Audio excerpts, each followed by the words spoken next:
और कृषि कानून वापसी के बाद देश के प्रधानमंत्री नरेंद्र मोदी किसानों को संबोधित कर रहे हैं, सीधा वही रुख कर रहे हैं। आप सब किसान साथियों से बेहतर कौन समझता है?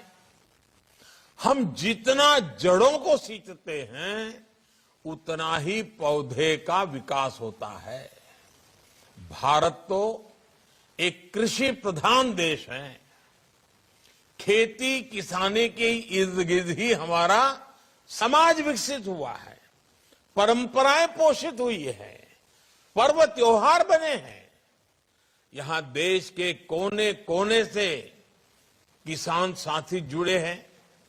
आप मुझे बताइए, आपके इलाके का खान पान, रहन सहन, त्योहार, परंपराएं, कुछ भी ऐसा जिस पर हमारी खेती का, फसलों का प्रभाव न हो? कुछ भी नहीं है। जब हमारी सभ्यता किसानी के साथ इतना फली फूली है तो कृषि को लेकर हमारा ज्ञान विज्ञान को कितना समृद्ध रहा होगा, कितना वैज्ञानिक रहा होगा।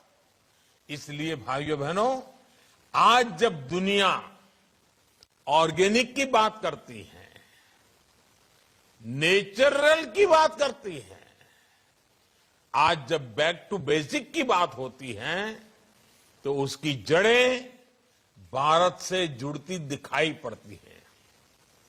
साथियों, यहां पर कृषि से जुड़े कई विद्वान लोग उपस्थित हैं जिन्होंने इस विषय पर व्यापक शोध किया है। आप लोग जानते ही हैं, हमारे यहां ऋग्वेद और अथर्ववेद से लेकर हमारे पुराणों तक कृषि, पाराशर और काश्यपीय कृषि सूक्त जैसे प्राचीन ग्रंथों तक, और दक्षिण में तमिलनाडु के संत तिरुवल्लुवर जी से लेकर उत्तर में कृषक कवि घाघ तक हमारी कृषि पर कितनी बारीकियों से शोध हुआ है। जैसे एक श्लोक है, गोहितः क्षेत्रगामी च कालजो बीज तत्परः, कालज्ञो बीज तत्परः, वितंद्रः सर्वशास्त्राढ्य कृषको न अवसीदति।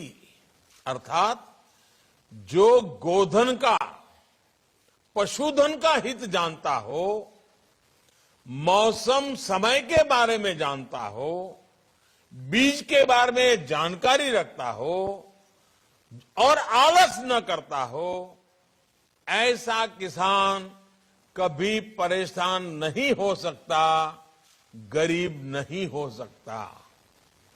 ये एक श्लोक नेचुरल फार्मिंग का सूत्र भी है और नेचुरल फार्मिंग की ताकत भी बताता है।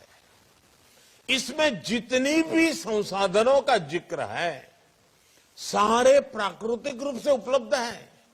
इसी तरह कैसे मिट्टी को उर्वरा बनाएं, कब कौन सी फसल में पानी लगाएं, कैसे पानी बचाएं, इसके कितने ही सूत्र दिए गए हैं।